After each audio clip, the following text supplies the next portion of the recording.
हवा में कि हवा में उड़ता जाए रे मेरा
बहुत ही सुंदर हवा में उड़ता जाए और राम बुला रहा। निश्चित भगवान वायुदेव के हनुमान जी महाराज वायुदेव से अच्छा असम भैया भी कहेंगे, कथा भी कहना मुझे, फिर कभी कह लेना, ठीक है।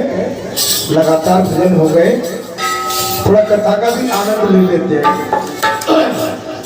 एक ही बात है, भजन के माध्यम से या कथा वाणी के माध्यम से साधना दोनों ही तरह से होती है। भगवान को कीर्तन संकीर्तन और कथा दोनों ही प्रिय है। भगवान कहते कि तीर्थ में आके जो मेरा गुणगान करता है, मेरे लिए संगीत बजाता है, ताली बजाता है और नाचता है और भजन गाता है, वो मुझे अति प्रिय है। और जो कथा सुनते हैं मेरी, वो भी मुझे अति प्रिय है। अब कहिए सुनाने वाला भी वही और सुनने वाला भी वही। भगवान कथा भी स्वयं कहते हैं और सुनते भी स्वयं हैं। मेरी बात को समझा। मोबाइल बंद करिए, मोबाइल बंद। ऐसा माता नहीं होना चाहिए, ठीक है। हाँ, कथा में मोबाइल अच्छा नहीं लगता। आपको बात करनी है, कोई जरूरी मैसेज है तो बाहर उठ के आराम से बात करके फिर बैठ जाओ, ठीक है। भगवान की लीला बड़ी अपरंपार है। हमारा ये शरीर चलायमान ईश्वर की ऊर्जा से है। ईश्वर का अंश हमारे अंदर थर्मल पावर से लाइट आ रही है और करंट हमारे अंदर।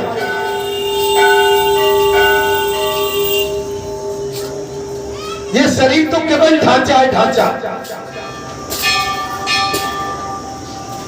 करंट भगवान का है इसके अंदर। भगवान के करंट से बोल पाते हैं, चल पाते हैं, सुन पाते हैं, कह पाते हैं। कई हमारे भक्त कह देते हैं हमने भागवत कथा कहलवा दी, उन्होंने ऐसी भागवत कथा कहलवाई, इतना दान किया, ऐसा बांटा, वैसा बांटा। ये सब बेकार और व्यर्थ की बातें हैं। कथा भी वही कहलवाता है और सुनवाता भी वही है और दान भी वही बांट पाता है और दान भी वही करता है। दान लेता भी वही है और दान देता भी। हमारे पास अपना कुछ भी नहीं है, ये किराए का शरीर है। इसके अंदर परमात्मा का करंट, ऊर्जा, एनर्जी है, भगवान का अंश है। जब तक ये हमारा शरीर चलायमान है और भगवान अपने करंट को वापस ले लेंगे, शरीर मृत घोषित कर दिया जाता है और शमशान में 2 कुंटल लकड़ों की व्यवस्था तत्काल करके और तत्काल कंडा ईंधन से ढांक के एक तिल्ली से इस शरीर को स्वाह कर दिया जाता है। इस शरीर की एक मुट्ठी राख बन जाती है। छोटी सी होती है एक चिंगारी, जल जाती है, भुग जाती है, जिसमें ये दुनिया सारी। अपना हमारे पास कुछ भी नहीं है। ये राजकाज भगवान का है, संसार भगवान का है। पृथ्वी, आकाश, प्रकृति, जल, वायु, अग्नि, अन्न, वस्त्र सब कुछ भगवान के है। मैंने वस्त्र इसलिए कहा, अगर पंचाली के पास, महाराज द्रौपदी के पास उसके वस्त्र होते तो जिस समय दुष्ट दुशासन उसके पल्ले को खींच रहा था, उसकी आबरू को भरी सभा में उजाड़ रहा था, तो धोती तो केवल 5 मीटर की थी, लेकिन भगवान ने थान ला के खड़ा कर दिया, दुशासन को पछाड़ दिया। और जिस पर मेरा कब्जा है उसका कोई बात वाला नहीं कर सकता, जिस पर मेरी कृपा है उसका कोई कुछ बिगाड़ नहीं सकता। बड़ी सभा जब दुष्ट दुशासन ने पंचाली के उस समय अपवित्र स्थिति में और पंचाली के केस पकड़े, पंचाली ने कहा द्रौपदी ने, दुशासन इस समय में अपवित्र स्थिति में हूं, मेरे केस मत पकड़ो नहीं तुम जल जाओगे। इन केसों को पकड़ के जिस भरी सभा में ले जा रहे हो, वहां बलनकारी 5 पांडव मेरे प्रति बैठे हुए, जिस भुजा से तुमने मेरे केसों को पकड़ा है, मेरे बलनकारी भी तुम्हारी इस भुजा को खींच के उखाड़ के फेंक देगा। अपने पतियों पर गर्म था उस समय और दुष्ट दुशासन एक बात मानने को तैयार नहीं था, खींचता हुआ ले गया भरी सभा में और द्रौपदी ने गुहार लगाई। उस सभा में 5 पांडव मुर्दा के समान, मृत्यु के समान बैठे थे, अपनी अर्धांगिनी को देखते हुए उसको बचाने के लिए नहीं, क्योंकि उस समय धर्मराज युधिष्ठिर द्रौपदी को जुआ में दाव लगा चुके थे। पिता मां की ओर देखा, पिता मां ने सर नीचा कर लिया, द्रोणाचार्य, कृपाचार्य, आचार्य सभी की तरफ देखा, महाराज सबने सर नीचा कर लिया। द्रौपदी को लगा कि ये जिंदा दिले मनुष्यों की सभा नहीं है, ये तो मुर्दाओं की सभा बैठी हुई है, मुर्दों की सभा, मुर्दों की सभा है। तब द्रौपदी को सारे मार्ग अवरुद्ध लगे कि यहाँ बचाने के लिए मुझे कोई नहीं रहा। तब उस समय का अहम द्वारकाधीश रक्षामी, मेरी रक्षा करो प्रभु, आके इस भरी सभा में, नहीं तो मैं नगन होने को जा रहा हूं। और महाराज भगवान टिकटिकी लगाए बैठे रुक्मिणी के साथ बैठे हुए थे। रुक्मिणी ने कहा कि प्रभु जब से आप ये दृश्य देख रहे थे, बोले रुक्मिणी जब से द्रौपदी ने मुझे नहीं पुकारा था, अपने पतियों को, अपने समाज को, अपने परिवार को पुकार रही थी, आज मैं सिद्ध कर देता हूं मुझ भगवान को पुकारा है। इस दुशासन को मैं पराजित कर दूंगा और अपनी द्रौपदी बहन की जीत कर दूंगा। सारी बीच नारी है कि नारी बीच साड़ी, कि साड़ी ही की नारी है कि नारी ही की साड़ी। धोती बन के लिपट अपवित्र स्थिति में परमात्मा अपने प्रिय भक्तों के लिए नरक में भी जाने को तैयार है। अपवित्र स्थिति में परमात्मा ने सिद्ध कर दिया, जो मुझे पुकारेगा मैं उसका बच्चा। उत्तरा के घर में परीक्षित थे उस समय, पांडवों के अंतिम चिराग उत्तरा के घर में परीक्षित। अश्वत्थामा ने ब्रह्मास्त्र का प्रयोग कर दिया उसी समय महाराज। अंतिम चिराग के लिए, अंत करने के लिए अश्वत्थामा ने उत्तरा के घर में ब्रह्मास्त्र का संधान कर दिया।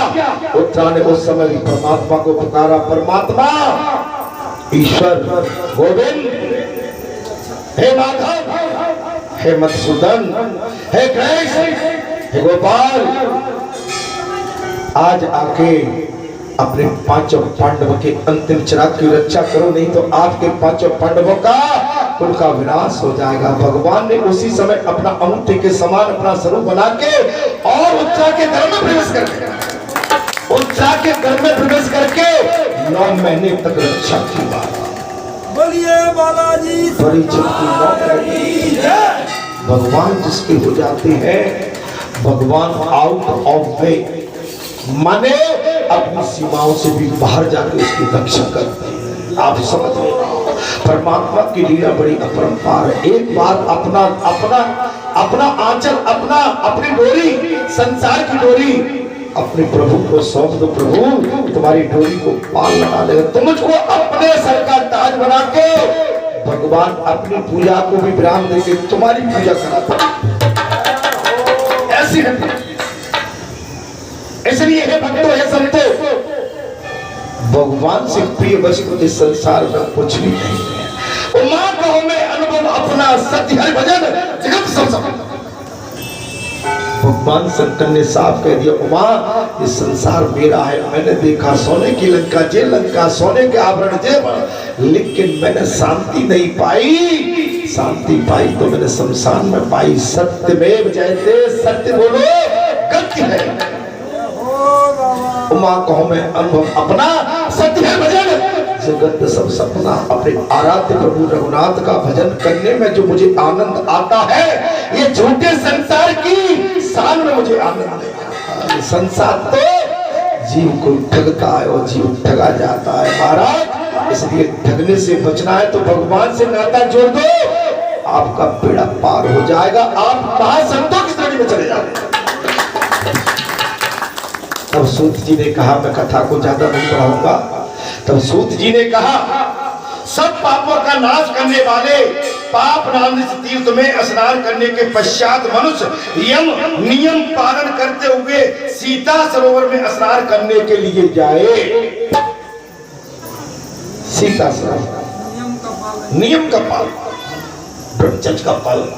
हमारे महाराज जी से कहा था कि मां वैष्णो देवी की प्राण प्रतिष्ठा होने जा रही, ब्रह्मचर्या ये ना तो पक्की बात। अगर आप अपने ब्रह्मचर्य को खंडित कर दोगे तो आप जो करने जा रहे हो वो हो नहीं पाएगा, हो नहीं पाएगा। ब्रह्मचर्य से मतलब लंगोटी केवल नहीं है, आपकी साधना, आपकी वाणी, आपका संयम, आपका रहन सहन, आपका मन, आपकी दशा, आपकी दृष्टि कहाँ है, आपका लक्ष्य क्या है, आपका उद्देश्य क्या है। आपका उद्देश्य संकल्प निष्ठा अगर आपकी सत्य है तो आपका किया हुआ कार्य भी सत्य होकर बिल्कुल साध्य हो जाए। सत्य की जय। ये काम आसान नहीं रहते मेरे मित्रों, मेरे भाइयों। श्री रामचंद्र जी को अपने सत्यत्व का विश्वास दिलाने के लिए, अपने सत्यत्व का विश्वास दिलाने के लिए माता जनक नंदिनी ने, सीता ने संपूर्ण देवताओं के समीप प्रज्वलित अग्नि से प्रकट हुई, अपने सत्यत्व की परीक्षा देने। मेरी माताओं, आप अपने पतियों को अपनी पतिव्रता होने का सत्य दिलाइए। पतियों से काय को ये नहीं है, घर पे देखो तो टाय शोभा नहीं देता है। पतियों के साथ बर्ताव अच्छा होना चाहिए। पति आपका परमात्मा है। जिस पति से आपका सुहाग, आपका सिंदूर, आपका श्रृंगार, आपका संजीवनी है, आप उसी पति के प्रति क्या भाव रखते हैं? कभी कभी आप ऐसी अनहोनी बात कर देते हो जो आपका पाप का भागी बन जाता। पति परमात्मा है, पति से बढ़ के आपका और कोई है ही नहीं। भगवान ने साफ कह दिया, सती सावित्री, देवी अनसुईया, माता सीता, राधे, रुक्मिणी, सत्यभामा, मैं कितनी आपको और आपको राधा और मीरा, जिस समय आप पतिव्रता धर्म को लगाए, जब पति घर में आए तो उसका आनंद से स्वागत, मुस्कुरा के स्वागत करके, जलपान करा के उसको बढ़िया प्रेम से भोजन कराएं। तब तो बात आती है, घर में घुसते ही क्लास लेना शुरू कर देते, कहाँ थे और ये क्या मतलब है? अच्छा नहीं देता है। हमारी भारतीय नारी को ये शोभा नहीं देता है। हमारी भारतीय नारी के अंदर पवित्रता है। हमारी भारतीय नारियों ने मीरा, ध्रुव, प्रहलाद, बाबा तुलसीदास, सूरदास, हनुमान, इनको जन्म दिया। राम ने जन्म लिया, माने ममत्व के लिए, ममता के लिए राम ने जन्म दिया। कौशल्या के गर्भ को स्पर्श करके प्रकट हो गए, उधर देवकी के गर्भ को स्पर्श करके भगवान कृष्ण प्रकट हो गए। माने ममता से बड़ा मूल्य संसार में कोई। अपनी ममता अगर आप अपने पति के ऊपर भी फेंक दोगे तो पति गदगद हो जाएगा। मैंने कहा ना कि पत्नी माँ का स्थान कभी नहीं ले सकती। माँ की पवित्रता और माँ की ममता में जो प्रेम होता है, जो निचोड़ होता है, उसका इसलिए होता है वो बेजोड़ होता है। माँ का स्थान पत्नी भी नहीं ग्रहण कर सकती। मैं जानता हूं कि आपके साथ आपके पुरुष आपके पति के साथ साथ भाव में पड़ी है, आपका स्थान है, लेकिन माँ सर्वश्रेष्ठ है। माँ तो माँ होती, माँ जिस संसार को पैदा, आप ही माँ हो। आपने भी पत्नी होने के नाते किसी पुत्र को, किसी पुत्री को जन्म दिया, आप भी माँ है। माँ का आप नेचर, माँ की ममता का मूल्य आप भली भांति जान सकते हैं। अर्थात यहाँ पर वही आता है महाराज, सत्यत्व का विश्वास दिलाने के लिए जगत जननी सीता ने संपूर्ण देवताओं के समीप प्रज्वलित अग्नि में प्रवेश किया और सब अंगों से सुशोभित होकर पवित्र रूप से उस अग्नि से प्रकट हो गई। सती सावित्री ने काल को भी वापस कर दिया था, काल को पराजित कर दिया। सती सावित्री ने काल को वापस कर दिया। पतिव्रता धर्म बड़ा होता है। अगर आपका पति सत्य है, आपने पति से जाने अनजाने में कोई घृणा नहीं की है, तो मैं कहता हूं मेरी माताओं, तुम जिस समय काल लेने आए तुम्हारे पति को, तुम अनजाना मैं वचन देता हूं तो काल भी वापस हो जाएगा। काल भी वापस होके चला जाएगा। लेकिन माताओं की साधना में कमी है महाराज, इस बात को कम पति, अरे भाई कोई संत, कोई फकीर जैसा पति आपको मिल जाए, आप अपने आप को धन्य मानो। अरे आपका पुत्र किसी बड़े पद पर, कलेक्टर, एसपी और किसी बड़े ओहदे पर बैठ जाए, अपनी कुंभ को धन्य मानो, धन्य मानो। गर्व मत करिए, अभिमान मत करना कभी। अभिमान नासुर बन के आपको पराजित कर देगा। गर्व जो करिए कि निश्चित मेरी तपस्या में निश्चित कोई ना कोई अच्छा पुण्य प्रकट हुआ है। जब मुझे ऐसा संत, ऐसा फकीर, ऐसा महात्मा, ऐसा देशभक्त, ऐसा राजभक्त, मुझे राजभक्त मुझे मिला है, आज मेरा गर्व धन्य हो गया। अग्नि से बाहर लिए उन्होंने अपने नाम से एक उत्तम तीर्थ का निर्माण कर दिया। अग्नि से बाहर निकली लोग नाम से एक उत्तम तीर्थ का निर्माण किया तथा स्वयं भी उसमें स्नान किया। माता जानकी ने स्वयं स्नान किया उसमें। अर्थात इसलिए ये माने महाराज सूत जी कह रहे हैं, ये मुनियों से कह रहे हैं, हे मुनिवरों, उस तीर्थ का नाम सीता सरोवर हुआ। उसमें जो मनुष्य स्नान करता है वो अपने संपूर्ण कामनाओं को पाता। ये कहां पर है? रामेश्वर में। क्या आप रामेश्वर गए? सीता सरोवर में कोई स्नान करके आया है? कोई नहीं। बताइए, हमको पता नहीं है। हमारे घर में अवतारी पैदा हो गया, लेकिन हम तो बाहर घूम रहे हैं। अवतारी घर में,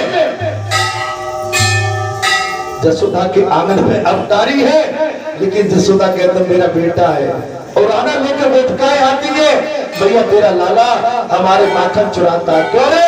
तूने जाके माखन क्यों चुराया? तेरे घर में माखन की क्या कमी है? तो दूसरे के घर में चोरी करके तू माखन चुराता। मैया मैंने किसी की चोरी नहीं की। चोरी वो करता है जिसका अधिकार नहीं होता। भगवान कह रहे अंदर ये लो, मैं तो जगत पिता हूँ, संपूर्ण सृष्टि पे मेरा अधिकार है, तब मैं चोरी कब की? मैंने चोरी नहीं, मैंने चोरी नहीं। मोसो कहते मूल को लीनो तो जसमत कर जाए। मैया दाऊ मोल बहुत खिजायो, मोसो कहते मूल को लीनो तो जसमत कर जाओ। भैया साची साची बता दे। दाऊ कहता है तुझे तो मोल में धन में खरीदा है, तुम मैया जसोदा का लाने में लाल, मेरा लाल है, तेरी आंखों का तारा है, मेरे हृदय की पीड़ा है, मेरे रोम रोम का सितारा है, मेरा लाल, तू मेरा लाल है। माता जसोदा जब कहती है तो वो परमात्मा को सब कुछ मालूम है, लेकिन ममत्व की ममता में परमात्मा डूब जाते, आनंद का अनुभव करते हैं। तो माता जसोदा की गोद में, जब माता जसोदा की गोद में वो कन्हैया माता के आंचल में ढक के स्तन को अपने मुख में रख के जब दूध पात करते, दूध पीते हैं, पीते पीते ममता के ममत्व में कन्हैया डूब जाते हैं। एक झलक दे देते हैं, अरे राम तूने मुझे मार दिया। उसी क्षण जसोदा माता ने घर के चूल्हे पर दूध चढ़ाया है महाराज। उसी समय दूध चढ़ाया। भगवान जसोदा की गोद में स्तन से लगे हुए स्तन पान करके दूध पी रहे हैं, और माता जसोदा की दृष्टि संसारी दूध और उस तमेड़ी पर, उस मटकी पर चली जाती है जो गर्म होके दूध निकल रहा है। और जसोदा ने कन्हैया को अपनी गोद से उठा के, कन्हैया ने, क्या मेरी बात बुरी लग रही है? जसोदा ने कन्हैया को अपनी गोद से नीचे उतार के रख दिया। कन्हैया तिल मिला गए, भैया तुमने अनर्थ कर दिया। अरे जिस ईश्वर के लिए बड़े बड़े देवों तरसते, आज वो ईश्वर तेरी गोद में पड़ा, तू उठा के ये संसारी दूध के चक्कर में पड़ के मुझे उतार दिया गोद में। कन्हैया रीझ गए, खींच गए, जाके जसोदा उतार पाती मंडी को, उससे पहले तो मटकी में लट मार दिया, पूरा दूध फैला,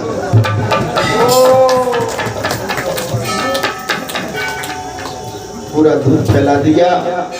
माता जसोदा झांझा दृष्टि डालती थी, कन्हैया इतने रीझ गए, सबरे डंडे से पूरा दही मक्खन दूध सब तोड़ दिया। अंत में छलन लगाई, माता जसोदा ने कलाई पकड़ ली। अरे निपुते, ये तो मेरी नदिया सास के जमाने की, इसको तो छोड़ दो। कन्हैया ने उसको भी डंडा मार दिया, और कन्हैया ने ये सिद्ध कर दिया कि नहीं, अगर तुम मुझको नहीं इस संसार से प्रीति करती हो तो संसार बेकार है। मैं ममता की भूख का व्याकुल हूँ, मुझे माँ का ममत्व चाहिए, मुझे गोद में फिर उठा लो।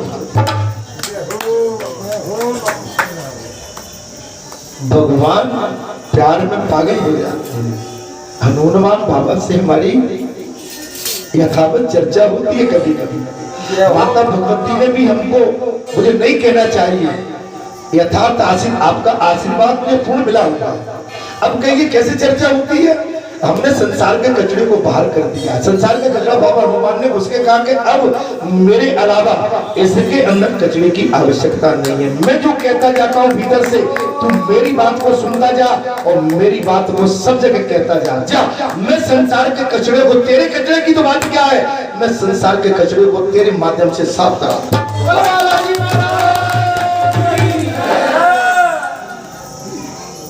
भगवान से प्रीति जोड़ लो। यहाँ पर माता जानकी ने ये सिद्ध कर दिया कि पतित्व में कितना सतित्व होता। माता सीता अग्नि में प्रवेश करके बाहर निकल पड़ी। पतिव्रता नारी का जो धर्म है, अपने पति से, मैं तो राकेश से पूछता हूँ, राकेश जी बता, घर में कहीं ये तो नहीं ताने मिलते कि तू बाबा हो गया, कि लंगोटी कब लगाएगा तेरे भाई? और वो तो वैसे ही संत है। राकेश अर्थात में सभी मेरे भाई हैं। अब ये बैठिए, आप भी सभी संतों मेरे लिए संतोष। मैं इसलिए अपनी खुल के बात करता हूँ। आप संत हो। संत केवल वेशभूषा से, गेरुआ वस्त्र से, पीले वस्त्र से, बड़े बालों से, वैराग्य लेने से, घर छोड़ने से संत नहीं होता। संत में अगर शांति है, साधना है और उसकी निष्ठा अगर पक्की है और सत्य धर्म पर मार्ग पर चलता है, वही संत कहलाता है। और संत अगर आडम्बरी है, ठोगी है, भले पाखंडी कहलाएगा, वो संत नहीं कहलाता, वो पाखंडी कहलाता है।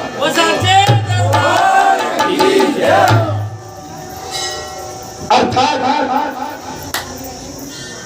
महापवित्र सीता कुंड में स्नान करने पर मनुष्य एकाग्र चित्त से होकर मंगल तीर्थ की यात्रा करे, वहाँ भगवान विष्णु की प्यारी पत्नी लक्ष्मी जी सदा निवास कर। भगवान विष्णु की प्यारी लक्ष्मी, प्यारी समझ, आप अपने पति की कितनी प्यारी हो, प्यारी तब बनोगी तब आप अपने पति को प्यार दोगी। तब भाई प्यारी कब कहलाओगी? अपने पति को प्यार। और तुमने आधे घर में घुसने क्लास चालू कर दी तो भैया दोनों तरफ से खाओ खाओ खाओ।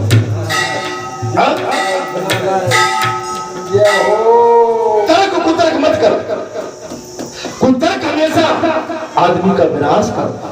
आपको कथा मिल रही है, कथा कोई मैं बनावटी नहीं कह रहा हूँ, मैं आज संसार में जो हो रहा है वही कथा कह रहा हूँ।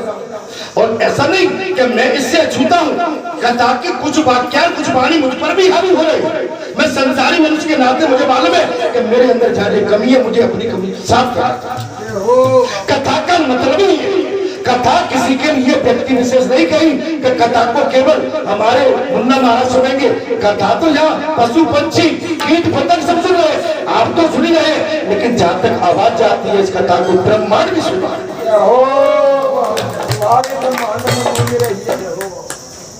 अर्थात सदा निवास करते हैं। पूर्व काल में मनोज नाम से प्रसिद्ध एक चंद्रवंशी राजा हो गए थे और उन्होंने प्रतिवर्ष यज्ञों द्वारा देवताओं को अग्निवासी से, ब्राह्मणों को तथा श्रद्धा से पितरों को तृप्त किया। वे निरंतर वेदों का स्वाध्याय किया करते थे। इस प्रकार राजा मनोज धर्म पूर्वक पृथ्वी का पालन करते थे और उनके शासन काल में उस राज्य में एक भी शत्रु नहीं रह गया था। इससे राजा के मन में अहंकार उत्पन्न हो गया। जब अहंकार आता है वहां लोग मद, काम और क्रोध, हिंसा एवं मुंह में डालने वाली असूया ये सभी प्रकट हो जाती हैं। और जिस पुरुष में ये उत्पन्न होता है वो पुत्र पौत्र तथा संपत्तियों के साथ प्राणों में भी हाथ धो बैठता है। उस राजा के मन में ये विचार उत्पन्न हो, जहाँ लोभ आ जाए, जहाँ समाज अपने परिवार के प्रति केवल मेरा परिवार, भाई संत का कोई परिवार, संत का सारा परिवार, संत का पूरा राष्ट्र परिवार होगा। संत राष्ट्र के लिए जीता, महापुरुष राष्ट्र के लिए जीते। हमारे महात्मा गांधी राष्ट्रपिता क्यों कहलाए? उन्होंने राष्ट्र की देशभक्ति की, इसलिए राष्ट्रपिता कहलाए। आप ये देख लोगे तब तो आपको समझ में आएगी। हम केवल अपने घर की, अपने परिवार की, अपने गणित में अपनी बहू की, अपने बेटा की, अपनी बहुओं को बचाओ, अपने बेटाओं को बचाओ, बाकी सब मर जाओ, ऐसा नहीं होता भाई। सबके बहु बेटे होते हैं, कोई पुत्र ही नहीं है, सबके घर में परिवार भरे पड़े। मैं ब्राह्मणों के गांव में कर लगाऊंगा, ऐसा राजा इनकार करने लगा कि मैं ब्राह्मणों के गांव में भी कर लगाऊंगा। मन में ऐसा निश्चय करने पर उसने यही किया। शिव और विष्णु आदि देवताओं के भी धन उसने ले लिए। अहंकार ने उसके विवेक बुद्धि को नष्ट कर दिया। अहंकार बड़ा खराब है, इससे बचना चाहिए। मैं प्रातःकाल कथा भी यहीं से चालू हुई। रावण को सब कुछ दिया, 10 शीश भगवान शंकर को चढ़ाए, भगवान ने प्रसन्न होकर सब कुछ दे दिया, तीनों लोगों का राज। लेकिन इसके पश्चात रावण अहंकारी हो गया। अहंकार विनाश का कारण बना। अहंकार धन का हो, बल का हो, समाज का हो, तोप का हो, तमंचे का हो, बंदूक का हो, घर का हो, अहंकार विनाश करता और धर्म कल्याण करता है। धर्म के साथ परमात्मा रहते हैं। ध्यान करना, आपको भगत जी या जो संत महात्मा माता बहन बेटी भले ही अकेले लग रहे हो, लेकिन भगवान इन पर अपना चक्र, अपना सुदर्शन रखे हुए हैं। उनका सुदर्शन इनकी रक्षा के लिए है, संतों की रक्षा के लिए। आपका अहंकार भगवान के सुदर्शन चक्र के आगे, आपका अहंकार, आपका कोई भी शस्त्र इनका विनाश नहीं कर सकता। अर्थात महाराज इस दुष्कर्म का परिणाम यह हुआ कि एक बलवान शत्रु ने आकर उनके नगर को घेर लिया। एक बलवान शत्रु ने आके नगर को, राजा के नगर को घेर लिया और रण देश के राजा गोलब भी उसके शत्रु बन बैठे। गोलब ने चतुरंगी सेना के माध्यम से आक्रमण किया और आत्मा मनोज का गोल के साथ 6 महीने तक युद्ध चलता रहा। अंत में गोल भय की जीत हुई और मनोजब पराजित हुआ, राज्य से वंचित हो गया। उसने अपनी स्त्री और पुत्र के साथ वन का आश्रय लिया। गोलब उस राज्य का संचालन करते हुए दीर्घ काल तक मनोजपुर में टिके रहे। इधर एक दिन मनोजब का बालक पुत्र क्षुधा से पीड़ित होकर माता पिता से खाने के लिए अंत में अन्न मांगने लगा। देखिए, एक राजा के पास अब अन्न नहीं है। मैंने पहले प्रातःकाल की कथा में भी ये कहा था कि अपनी पातल में झूठे छोड़ देते, अपनी थाली में सखरा छोड़ देते। आज राजा के पास राजा था, लेकिन उसके घर में खाने के लिए अन्न नहीं। उसका पुत्र क्षुधा से पीड़ित हो गया, भूख से पीड़ित हो गया, पिता से खाने के लिए अन्न मांगने लगा। पिता ने कहा मुझे खाने को, पिता से कहा मुझे खाने को दे दो, माँ मुझे भोजन दो, बहुत भूख लगी। कहा राजा, और आज अन्न का दाना, क्षमा करना मैं थोड़ा कथा में 10 मिनट की ओर है, ठीक है, क्योंकि तो शांत को छू नहीं सकते। अर्थात माँ मुझे भूख लगी है, कुछ खाने के लिए दीजिए। अर्थात पुत्र का ये करुणाजनक वचन सुनकर माता शोक से पीड़ित होकर सहसा मूर्छित हो गई। कुछ चेत होने पर राजा ने अपनी स्त्री से कहा, हे सुमित्रे, मैं क्या करूं, कहां जाऊं, मेरी क्या गति होगी। आज राजा रंग बन गया, भिखारी। किस लिए? अन्याय करने लगा था, अधर्म पर चलने लगा था, ब्राह्मणों पर कल लगा दिया था, संतों को सताने लगा था, माता बहन बेटी का अपमान करने लगा था, बड़ों का अपमान करने लगा था, बड़े छोटे का ज्ञान भूल गया था। जब धर्म को छोड़ दिया तब उसका समाज ने तिरस्कार कर, शत्रुओं ने राज लिया। आप अकेले विजय नहीं कर सकते। बाबा की वो गाता भगत जी, आप अकेले नहीं गा सकते। आपको जो आपके खास प्रिय बाबा की जो भक्त संत है, इनके माध्यम से बाबा की गुणगाथा और आपके लिए कतार बढ़ा के इस राज्य के अंत के छोटे जोड़नी होगी, तब कहीं सफल होगी। मेरा यह पुत्र भूख से पीड़ित होकर थोड़ी देर में मर जाएगा। हाय हाय, मैंने ब्राह्मणों के खेत छीन लिए, विष्णु और शिव का अनादर करके देवताओं का धन भी मैंने हरण कर लिया। इस प्रकार दुष्कर्म की अधिकता के कारण ही वो लोभ ने मुझे परास्त। ये पैसा आपने चढ़ाया है, इसको कोई भी अकेला आदमी अगर घर ले जाएगा, इसका विनाश प्रारंभ वहीं से होता है।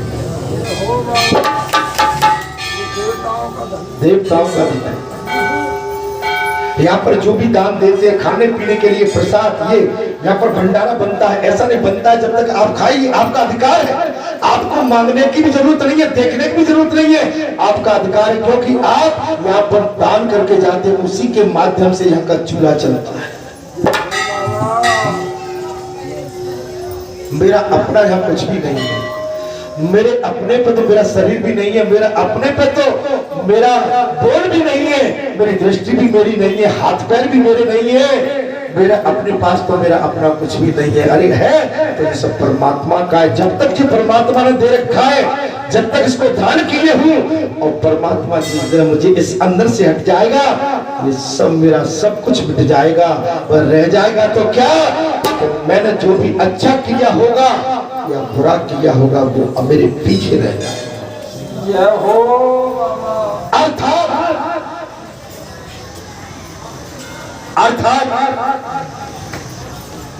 मेरे पास अन्न का एक भी दाना नहीं है, मैं निर्धन हूं, दुखी हूं, और स्वयं भी भूखा प्यासा हूं। वो राजा था, वो कह रहा है, मैंने इसलिए ये कथा कही है कि समझ ये वक्त सबसे बड़ा राजा होता है। वक्त की परछाई मार देती है तो अच्छे अच्छे दिग्गज हिल जाते हैं। महाराज राजा हरिश्चंद्र था, रात में राजा, सवेरे भिखारी।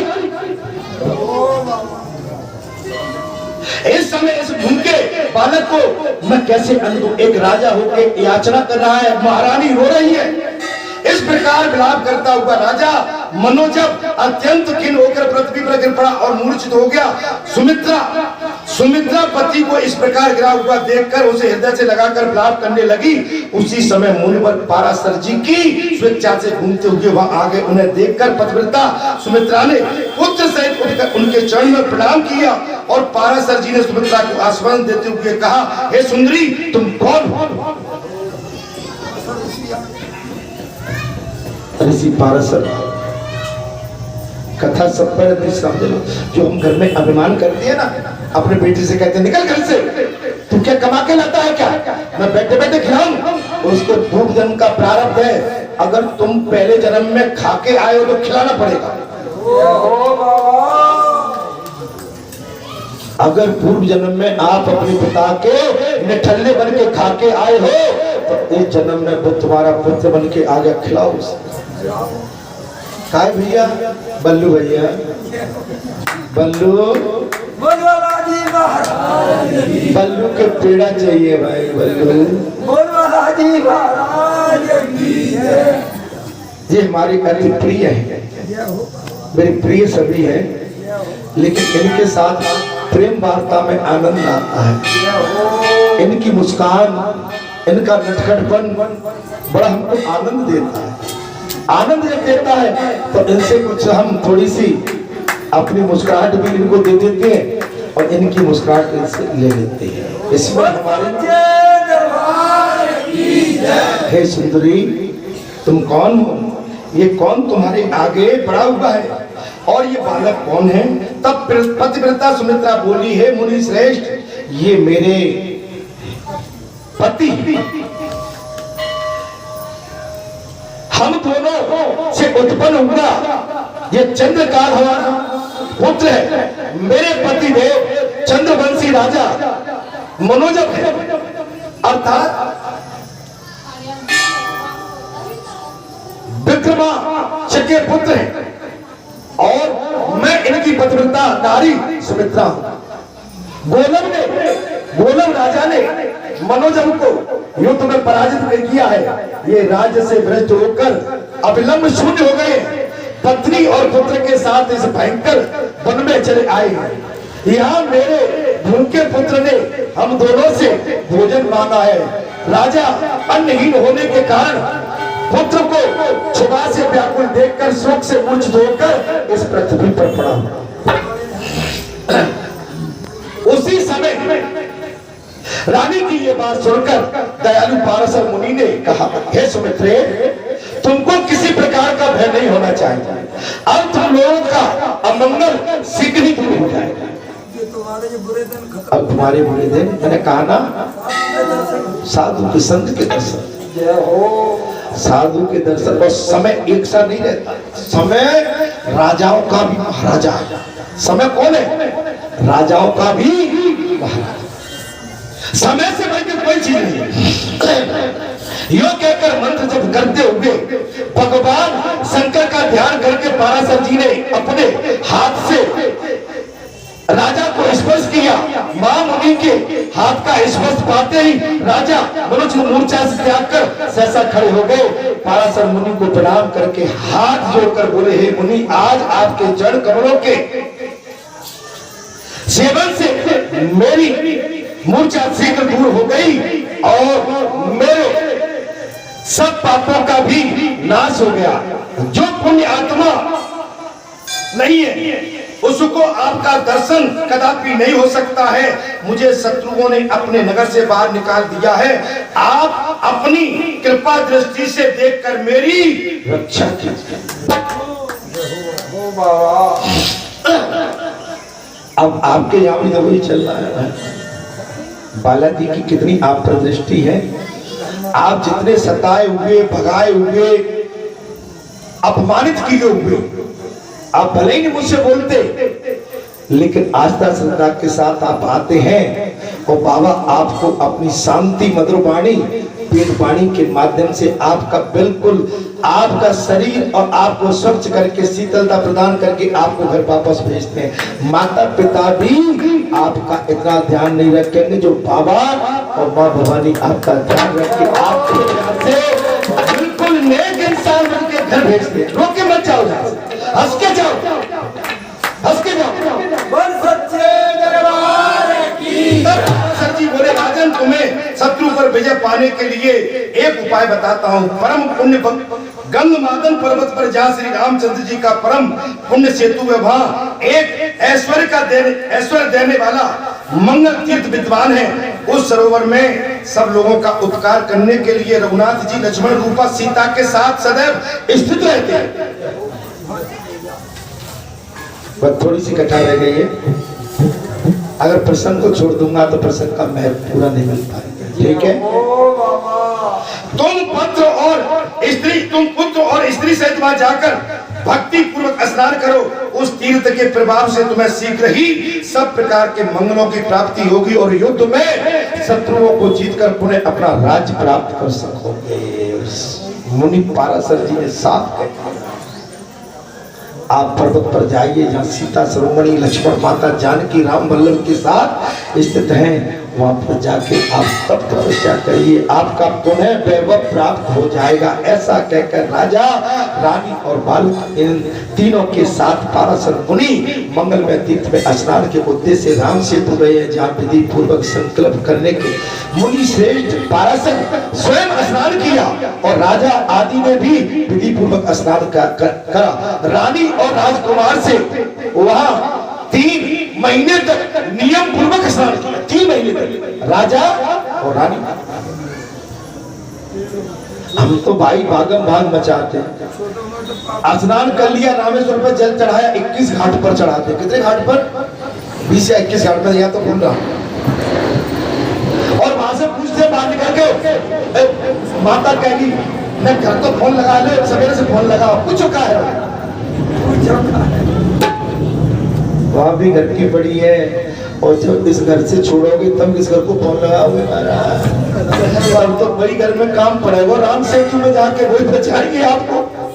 अर्थात तत्पश्चात मुनि ने राजा की राम जी के एक अक्षर मंत्र का जो सब अनवाणों का नाश करने वाला उपदेश दिया। राजा ने 40 दिनों तक विधि पूर्वक उस एक अक्षर मंत्र का जाप किया। इस प्रकार मंत्र जपते हुए राजा के आगे एक सुरग मनुष्य धनुष प्रकट हुआ, जो अच्छे तरकस सोने की मूठ वाली 2 तलवारें, एक ढाल और एक गदा, एक उत्तम मुसल और एक भयंकर शब्द करने वाला शंख, एक घोड़े से जुता हुआ रथ, सारथी, पताका अग्नि के समान प्रकाशमान, स्वर्णमय कंचन हार की है मुकुट और बले आदि आभूषण शस्त्रों से दिव्य वस्त्र और दिव्य माला, ये सब वस्तुएं उस तीर्थ में प्रकट हो गई।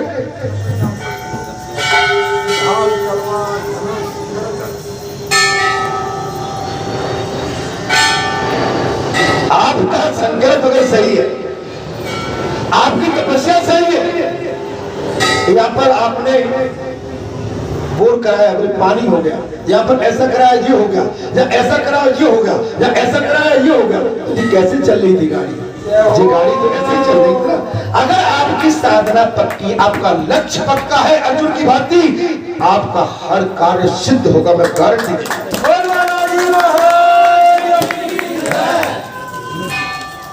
आप सोच तो लो कि आपका इरादा क्या है। अरे आप पत्थर में से भी पानी पैदा कर सकते, पत्थर में लात अगर हर रोज मारोगे उस पत्थर में भी गड्ढा पड़ जाएगा, मैं गारंटी देता हूं, मार के देखो।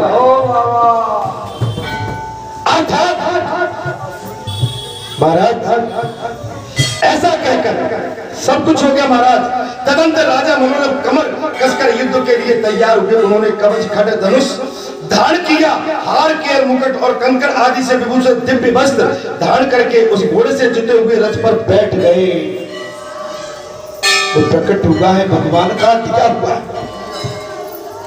वरदान है। महामुनि पाराशर ने राजा को अन्न रहिस प्रयोग और उपंसार की विधि के साथ ब्रह्म शस्त्र आदि का उपदेश दिया।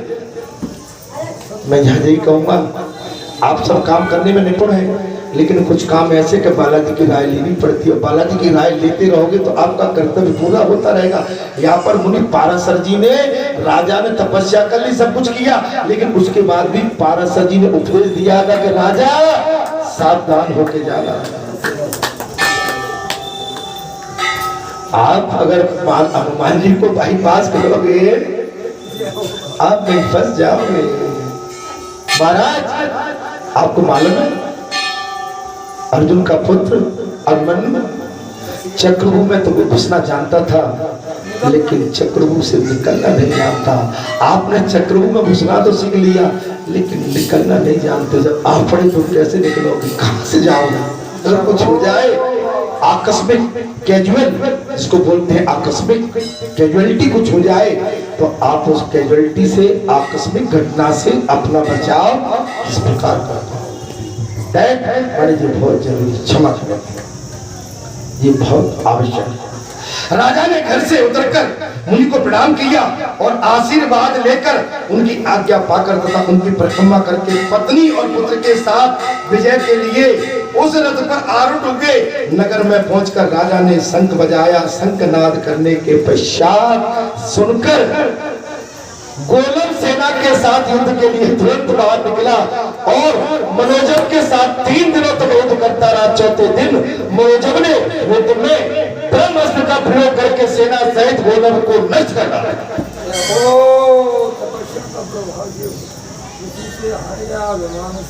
अभिमान से आपकी तपस्या में जान है तो काम बनेगा, और तपस्या में जान नहीं है तो असफल हो जाओगे। आपका आडंबर है, अगर आपका दिखावा है तो दिखावा आडंबर से काम नहीं बनता। और जब हम व्रत करते हैं, तीर्थ यात्रा में जाते हैं, तो निंदा परनिंदा, कलेश, रोना धोना गाना, किसी का अपमान करना, अपना एक रेखा बनाना, अपनी एक मंडली बना के किसी को छोटा बताना, इससे आपका कल्याण नहीं हो सकता।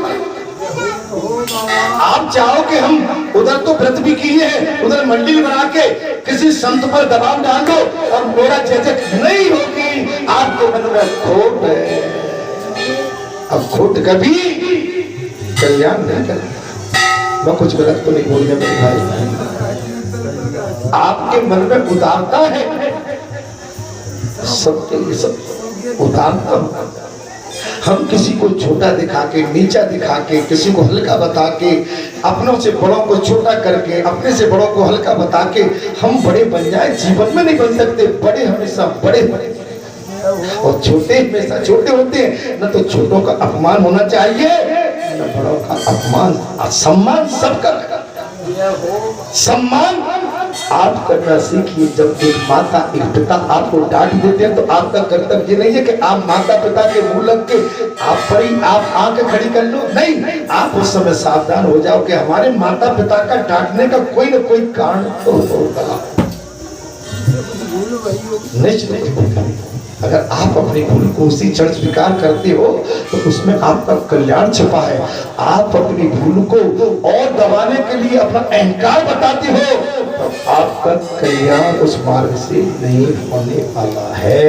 मैं कथा को विराम की ओर ले जाता हूँ। चौथे दिन मनोजन ने युद्ध ब्रह्मास्त्र का प्रयोग करके सेना सहित गोलक को नष्ट कर दिया। उसके बाद स्त्री पुत्र सहित नगर में आकर राजा समूची पृथ्वी का पालन करने लगा। तब से उसने कभी अहंकार नहीं किया। अहंकार छोड़ दो, जो हुआ सो भूल जाओ, जो कह बैठे सो छोड़ दो। लेकिन आज भी पतन का अहंकार लेके बैठे हो, अभी भी पाप को समेटे बैठे हो, तो आपका अभी भी कल्याण होने वाला नहीं है। जो हुआ उसे भूल जाओ। अर्थात आदि दोषों को त्याग दिया, अहिंसा, इंद्र संयम और धर्म से सदा तत्पर रहने लगा। इस प्रकार सहस्त्र वर्षों तक राजा ने पृथ्वी का पालन किया। फिर विरक्त होकर अपने पुत्र को राज देकर गंगमादर पर्वत पर मंगल तीर्थ को चला गया। वहां हृदय में भगवान सदा शिव का ध्यान करते हुए तपस्या संलग्न हो गया।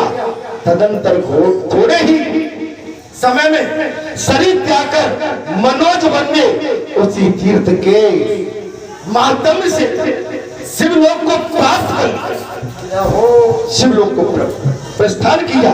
और उसकी पत्नी सुमित्रा भी उसके शरीर का आलिंगन करके चिता पर आरूढ़ हो गई और परम लोक को प्राप्त हो गई।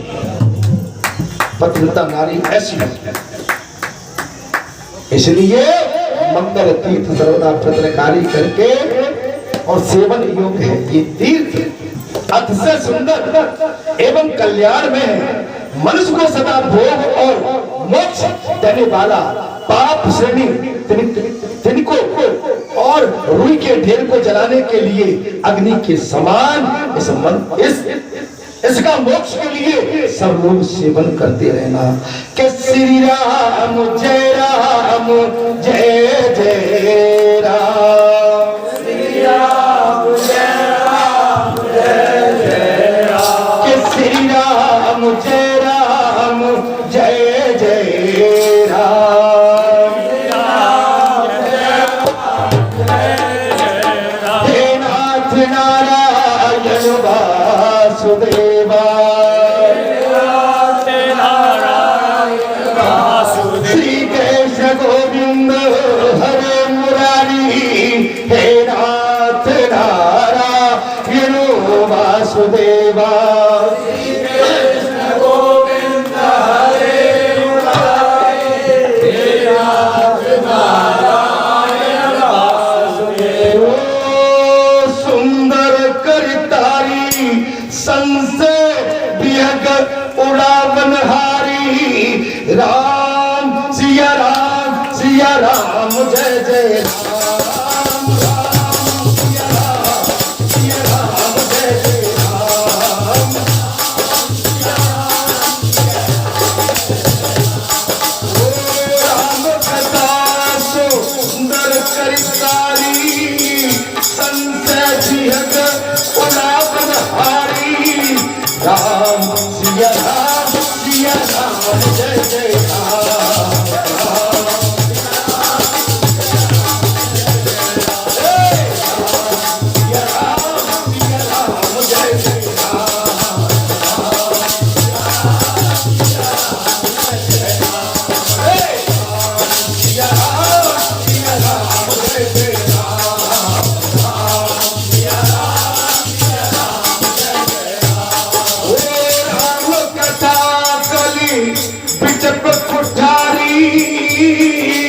अरे सादर सुनो गिर आज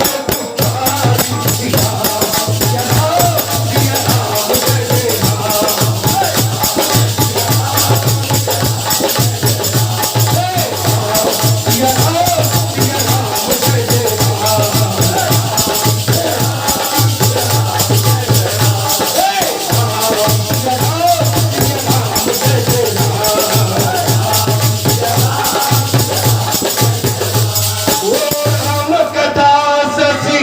किरण समाना और संत चकोर कटरी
सुनो वीर हनुमान राम सिया राम सिया राम जय जय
को यहाँ विराम देता हूँ।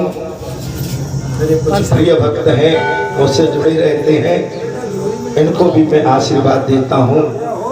इनका कल्याण हो, विजय भव, आपका कल्याण। सत्यमेव जयते, मेरी एक ही बात को रखना, सत्य की जीत होगी, ये मेरा वचन है। सत्यमेव जयते, सत्य की हमेशा जीत होती आई है और जीत होती रहेगी, तो मेरा वचन है। आपका कर्म, आपका कर्तव्य, यहाँ से सभी भक्तों की आप पर दया है, आप पर आशीर्वाद है। बस अपनी वाणी को यहाँ मैं विराम देता हूँ। आप इसी तरह से आप दर्श करते रहें। अब तो मैं फिर कहूँगा, आपके दोनों हाथों में लड्डू है, माँ भगवती भी है और आपके बाबा भी है। आप मन वांछित फल पाओगे। मैं आपको साक्षात आशीर्वाद देके मैं अपनी गद्दी से अब विराम लेता हूँ। जय श्री राम, जय हनुमान।